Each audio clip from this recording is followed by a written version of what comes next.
Hello everyone and welcome to a game that went relatively easy for one of the players. It's Magnus Carlsen versus Anish Giri, and this is a game from round 4 of the Norway Chess tournament. It's from the classical section, so it's very cool that stuff like this happens in classical games. Now you probably know what I'm talking about, as the game's pretty much been all over the place already, but let's dive straight into it. There is quite a lot to enjoy. Magnus has the white pieces and he opens with d4.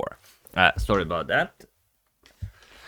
We have knight to f6 by Anish, c4, e6, knight to f3, and d5. The queen's gambit declined is on the board. We have knight to c3, and now c5. Anish goes for the Semi-Tarrasch. We have c captures on d5, and now, while you could play this many different ways, e captures on d5, knight captures on d5, Anish goes for the rarest and sharpest continuation, that is c captures on d4. And interestingly, both Magnus and Anish had this exact same position against Franje Tuđmana, only with the black pieces. So it's very interesting how the game continues. So we have queen captures on d4 by Magnus, e captures on d4, and now e captures on d5, and bishop to g5. Here the main idea is e4, or rather the most played move is e4, but here bishop to g5 following the game Franje Tuđmana versus Magnus Carlsen. Bishop to e7, we have e3, and now Anish castles. We have bishop to e2, knight to c6 attacking the queen, queen d3, and now h6 challenging the bishop, also creating a little bit of breathing room for the black king here. Bishop to h4, and now bishop to e6, developing and defending the pawn on d5. Castles by Magnus, and now comes queen to b6, and we actually reached the position Franje Tuđmana had against Magnus Carlsen in the Esports Cup this year. That Magnus won, and in that game a3 was played. Idea being that, of course, the queen cannot capture here, as the queen would just get trapped. But like I said, in the end, Magnus continued to win that game. And this is a known idea, but the move Magnus plays is a new move. He plays bishop captures on f6 here. It's one of the ancient stop recommendations, so Magnus improved a little bit over his game against Franje Tuđmana with the white pieces.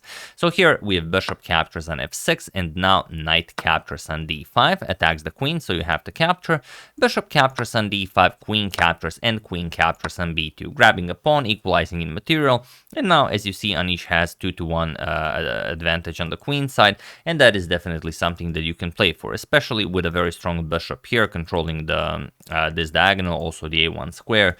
So it could be very important in the long run. But here, after bishop to c4, a most interesting move happens. It is actually the one from the thumbnail. Here, Anish just played queen captures on a1. He gives up the queen for 2 rooks, which is usually a very good idea. The problem in this position is that it just loses by force.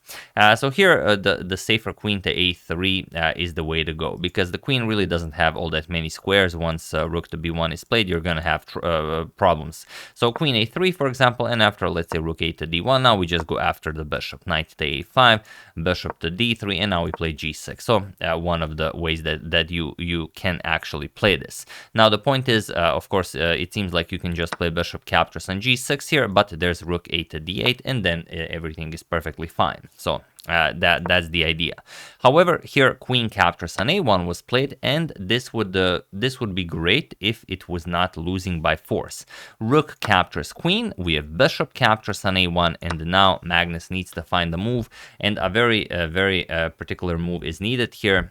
So feel free to pause the video and try to find this idea while I give you a couple of seconds.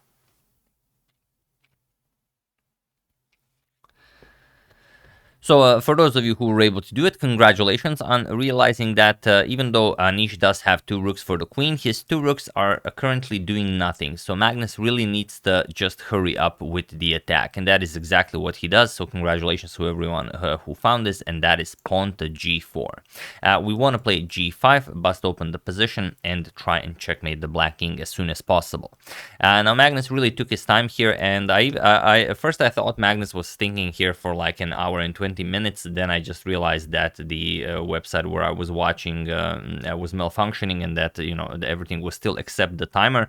So I don't know how long he was thinking about this move, but I'm pretty sure it was quite some time, maybe even half an hour. If someone has the exact time Magnus was thinking about this move, do share in the comments. I will pin it for everyone to see.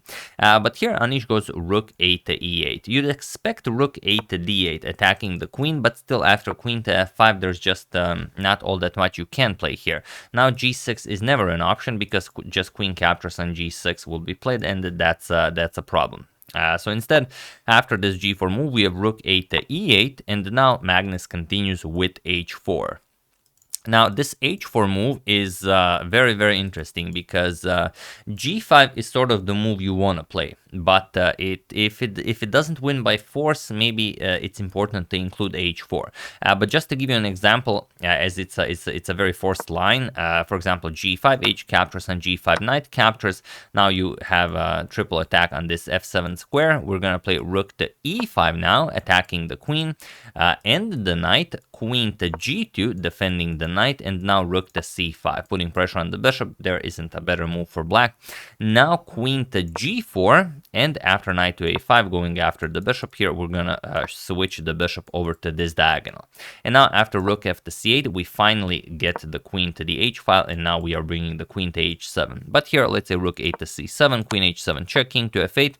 Now, there's really no better move for white as our knight is hanging than to just play h4. So, as this move will have to be played at some point, and there's no way to continue the actual attack without playing this move, Magnus just starts with h4 instead of going g5 right away. So here he plays h4, rook to e7, adding another defender here, and now pawn to g5. We have captures on g5 by Anish, and now knight captures on g5. And this knight captures on g5 is actually not the most precise way to play this. Queen to f5 is, because this now stops g6, which is definitely what you want to play.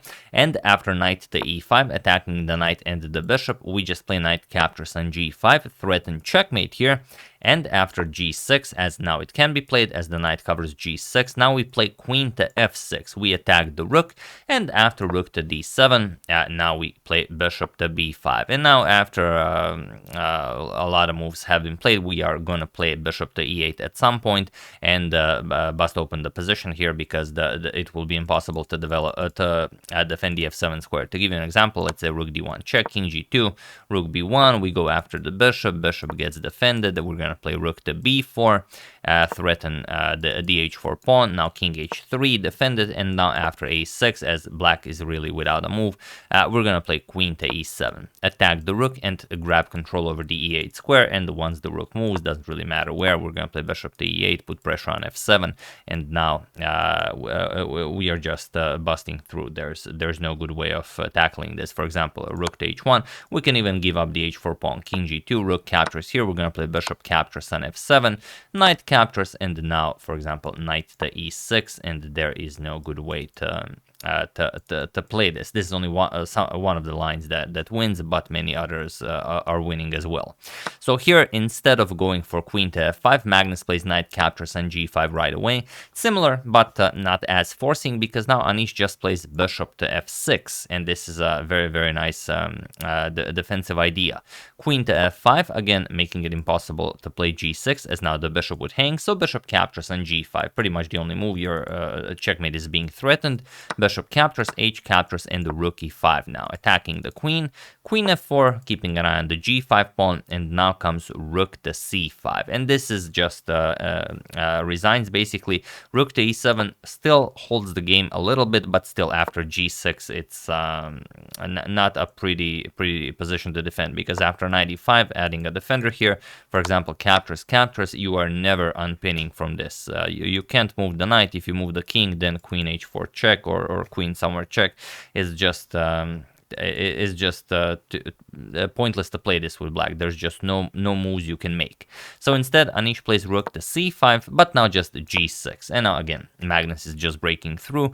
Knight e5, we have g captures on f7, knight captures, and the bishop to e6. Now it's important to keep the tension here. Rook to h5, and now queen to c7. Now Magnus will just gobble up the queenside pawns. g5 by Anish, looking for some counterplay. Queen captures, and now rook to h6. Attacks the bishop. Magnus just brings the bishop back, keeps an eye on this diagonal. g4, and now queen captures on a7. And now we have another advantage here on the queen side. We don't have to play on the attack anymore. We can just start pushing the pass pawn, and we are going to win this. So king g7, e4 by Magnus, we have rook to h5, and now queen to c7. King to f6, we have a4, and it was in this position after Magnus pushed a4 on move 34 that Anish Giri resigned the game, and a very nice victory for Magnus in the round 4 of the Norway Chess Classical Edition. So here you resign because there's no way to actually stop the pawn, or even play a move. You can't move the rook because the knight is hanging. If you're not careful, we're just going to deliver a check and pick up one of the pieces. Let's say you try knight e5, we can play queen d6 check. Now, if you go here, we pick up the knight. If you don't defend the rook, we pick up the rook. So there's that. You have to defend it. And now queen e7 check, knight f7, the only move that doesn't lose heavy material. Now bishop d5. Now the rook no longer attacks this square. Now we push the pawn and win the game. So that's basically how we would do it. So very nicely done by Magnus. It was a very nice idea by Anish to go for this queen captures on a1. Like I said, the only problem is that it loses by force if Magnus spots the g4 idea, and Magnus spotted the g4 g5, or rather g4 h4 g5, and that's how you win this. Because if you allow Anish to bring the rooks into the game, then it's not going to be possible to push so hard. But here, as the rooks were still undeveloped, the two rooks for the queen was not a good idea in this position. So yeah, that's the game. I hope you guys enjoyed it. Even when it looks like it should be possible, sometimes it just isn't. That's one of the beauties of chess.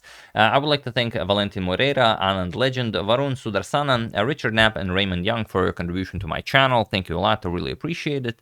As usual, you can check 2 of my previous videos here. Thank you all for watching, and I will see you soon, continuing the coverage of the Norway Chess until it finishes. So thank you all. I will see you soon, and have an excellent rest of your day. And we are going to check out the standings, but after we show a few more games from round 4. See you soon.